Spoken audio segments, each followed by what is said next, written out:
spraying has always been a backbone of Lucas, and sprayers in particular are part of the core of the whole team. I would say a lot of the Lucas management have been sprayers themselves. Danny used to spray back in the days and all that. I used to be a sprayer myself.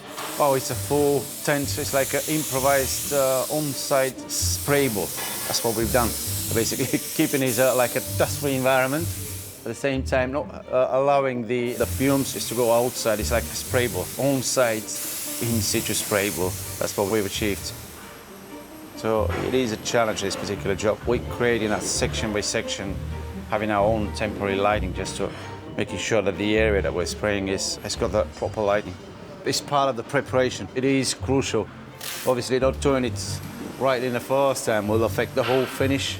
Well, if you don't mask up this one properly, for example, you have the overspray onto the panel itself, so that means the whole section needs to be spraying. So it is quite important having that tape precisely on the line of the elements on top.